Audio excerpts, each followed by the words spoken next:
آپ کی رائے سے اگر کوئی اختلاف کرتا ہے تو کیا آپ اسے بدعتی، جھوٹا اور مکار بلا دلیل بغیر تحقیق کیے کہنا شروع کر دیتے ہیں؟ دوستو، بھائیوں اور بہنوں، اختلاف رائے انسان کی فطرت کا حصہ ہے، اور اسی اختلاف سے فکر بھی بنتی ہے، تحقیق بھی آگے بڑھتی ہے، پنپتی ہے، اور سمجھ بھی گہری ہوتی چلی جاتی ہے۔ لیکن جب اختلاف الفاظ کی سختی اور زبان کی تلخی میں بدل جائے تو پھر علم کا وقار کم اور نفس کا غبار زیادہ دکھائی دیتا ہے۔ یہ سنیے جو سوال آیا ہے کہ ایک حریت کو ماننے والوں کو بڑے بدعتی اور کیا بڑے تو بہت سے باتیں بڑے سن کو یہاں انڈیا میں خاص طور پر اور بر صغیر میں ایک عام مزاج بنا ہوا ہے کہ عرفہ کا جب روزے کے بارے میں ڈسکشن کی جاتی ہے تو دو فریق ہو جاتے ہیں۔ ایک فریق یہ کہتا ہے کہ عرفہ کا روزہ اسی دن ہونا چاہیے جس دن وقوف عرفہ مکہ مکرمہ میں ہے۔ آپ کی کیا رائے ہے؟ چلیے اسے پوری ویڈیو کو دیکھیے گا اور پھر اپنی رائے سے ہمیں نوازیے گا۔ دوسرا فریق یہ کہتا ہے کہ مہما کان مکہ مکرمہ میں رؤیت اگر کچھ بھی ہو، آپ اپنے 9 ذی الحجہ جس دن آپ کے ملک میں 9 ذی الحج ہے اس روز آپ کو روزہ رکھنا چاہیے۔ دوستو، بھائی اور بہنوں، یہ اختلاف پیدا ہو گیا ہے، رائے کا اختلاف۔ کسی بھی شخص کی رائے سے اتفاق نہ ہونا ایک الگ بات ہے، مگر اسے فوراً اس کے بیان کو سن کر جھوٹا، مکار، بدعتی اس طرح کے الفاظوں سے نواز دینا نہ انصاف ہے اور نہ ہی شرافت گفتگو کے مطابق عمل۔ کیوں؟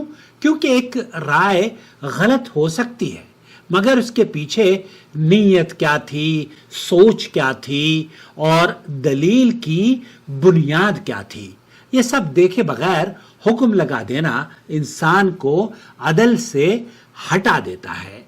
خصوصاً اہل علم اور اہل توحید کو تو یہ بات ہرگز زیب نہیں دیتی کہ صرف اختلاف رائے کی بنیاد پر دوسرے فریق کو بدعتی، جھوٹا، مکار، فریب کار اور نہ جانے کن کن القاب سے، اس جیسے نازیبا القابات سے یاد کیا جائے۔ یہ طرز عمل نہ علمی دیانت کے مطابق ہوتا ہے اور نہ ہی اس اخلاق کے مطابق جس کی تعلیم قرآن و سنت نے دی ہے۔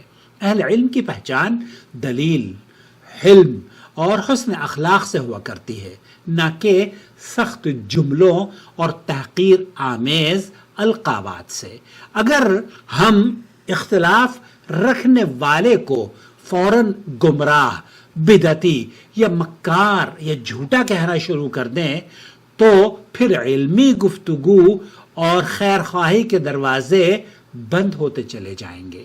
یہ بات بھی پیش نظر رہنی چاہیے کہ عرفہ کے دن اور مکہ مکرمہ کی رؤیت کے مسئلے میں اکابر اہل علم کی ایک بڑی جماعت اس بات کی قائل ہے کہ مکہ مکرمہ میں شرعی رؤیت اور سرکاری اعلان کے بعد اسی کے مطابق عمل ہونا چاہیے۔ سماحت الشیخ عبدالعزیز بن باز مفتی مملکت سعودی عرب، علامہ ناصر الدین البانی، محمد بن صالح العثیمین رحمہ اللہ، یہ جلیل القدر، ان جیسے جلیل القدر علماء، ان کا موقف یہ ہے کہ، اور ان کے ساتھ ساتھ شیخ سلیمان الرحیلی ہیں، مسجد نبوی مدینہ منورہ کے محدث ہیں اور مدرس ہیں، اور سعودی عرب میں بلکہ پوری دنیا میں سلفیت کے ترجمان کہلاتے ہیں۔ اسی طریقے سے مصر کے بہت بڑے عالم دین ہیں، سلفی عالم دین ہیں، یہ بھی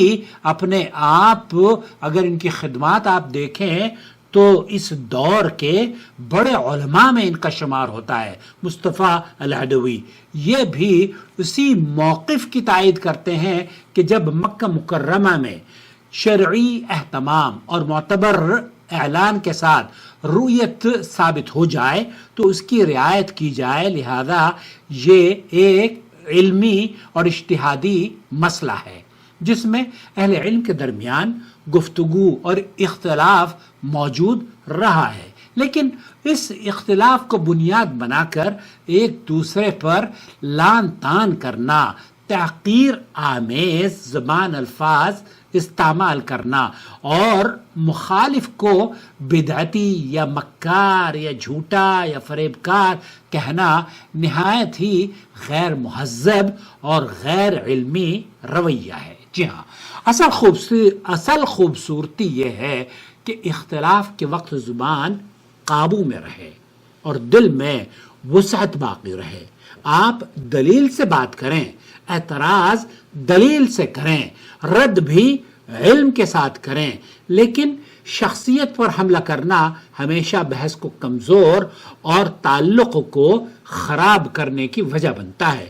اکثر دیکھا گیا ہے کہ جو شخص سخت الفاظ استعمال کیا کرتا ہے وہ اپنی دلیل کی کمزوری کو الفاظ کی تیزی سے چھپانے کی کوشش کر رہا ہوتا ہے، حالانکہ علم کبھی چیخ کر اپنی سچائی ثابت نہیں کرتا، وہ وقار سے بات کرتا ہے، اور سچائی اور حقیقت آپ اگر اسے تسلیم نہ بھی کریں تب بھی سچ سچ ہی رہتا ہے۔ یاد رکھیں، انسان کی عزت اس کی رائے سے نہیں گرائی جاتی اور نہ ہی ایک اختلاف اسے کردار کے بدترین خانے میں ڈال دیتا ہے۔ اگر ہم چاہتے ہیں کہ ہماری بات کو وقت ملے تو ہمیں بھی دوسرے کی بات کو وقت دینا سیکھنا ہوگا۔ اختلاف رکھیں، شدت نہ رکھیں، رد کریں، مگر تہذیب کے دائرے میں رہ کر شگفتگی اور خندہ پیشانی اور سلیقے سے۔ جی ہاں، آخر میں اتنی سی بات کافی ہے کہ زبان اگر نرم ہو تو سخت سے سخت ترین بات بھی سن لی جائے گی، لیکن زبان اگر سخت اور تلخ ہو تو سچائی بھی رد کر دی جاتی ہے۔ اور شیخ عثیمین رحمۃ اللہ علیہ کے بارے میں ایک صاحب نے لکھا کہ عاقل صاحب نے شیخ عثیمین کا ذکر کیا ہے اپنی ویڈیو میں، جبکہ شیخ عثیمین کا یہ موقف نہیں ہے۔ چلیے میں آپ کو بتاتا ہوں کہ شیخ عثیمین رحمۃ اللہ علیہ نے سوال کا جواب تفصیل جواب دیا ہے۔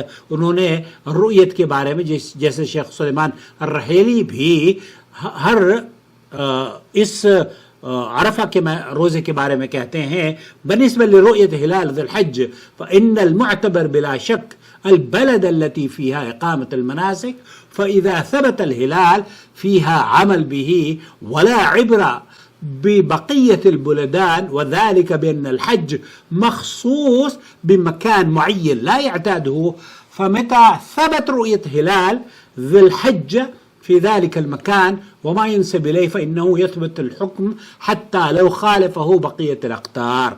ذی الحج کے چاند کی رؤیت کے بارے میں بلا شبہ اعتبار اس ملک اور علاقے کا ہونا چاہیے یا علاقے کا ہوگا جہاں مناسک حج ادا کیے جاتے ہیں، لہذا جب وہاں چاند ثابت ہو جائے تو اسی کے مطابق عمل کیا جائے گا۔ شیخ مصطفیٰ العدوی نے بہت خوبصورت بات کہی کہ سعودی عرب میں ہر سال شرعی طریقے سے چاند دیکھا جاتا ہے اور شرعی طریقے سے ہی چاند کا اعلان بھی کیا جاتا ہے۔ تو اسی طریقے سے شیخ عثیمین بھی کہتے ہیں کہ اور دوسرے ممالک کی مخالفت کا اعتبار نہیں ہوگا۔ اس کی وجہ یہ ہے کہ حج ایک مخصوص مقام کے ساتھ متعلق عبادت ہے جو اس جگہ سے آگے متعدی نہیں ہوتی۔ پس جب اس مقام اور اس سے وابستہ علاقے میں ذی الحج کے چاند کی رؤیت ثابت ہو جائے تو حکم بھی ثابت ہو جائے گا، اگرچہ دوسرے ممالک اس کے خلاف ہی کیوں نہ ہوں۔ یہ ہے فضیلت الشیخ محمد بن صالح العثیمین رحمہ اللہ کا موقف۔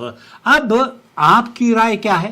اپنی رائے سے بھی ہمیں نوازیے، عدل اور انصاف سے کام لیجئے، لیکن آپ رائے سے اختلاف کرنے کا آپ کو بھی حق حاصل ہے، مجھے بھی حق حاصل ہے، لیکن کیا آپ کو اور مجھے یہ حق حاصل ہے کہ ہم ایک دوسرے کو صرف رائے کی اختلاف کی بنیاد پر جھوٹا، مکار، فریب کار، جیسے بھائی کہہ رہے ہیں نا کہ لوگوں نے بدعتی کہنا شروع کر دیا ہے، اعوذ باللہ، اللہ رب العالمین اس فتنے سے محفوظ فرمائے اور علماء کی زبان اللہ تعالیٰ ان کی حفاظت فرمائے اور ہمارے لیے ان کا سایہ تا دیر ہمارے سروں پر قائم رکھے۔ وہ علماء جو اہل حدیث یا سلفیت کے ترجمان سمجھے جاتے ہیں، انہیں کم از کم جب اپنے بھائیوں کے بارے میں بات کریں، چاہے وہ ادنا سا ہی سلفی کیوں نہ ہو، بڑے عزت اور احترام سے کریں۔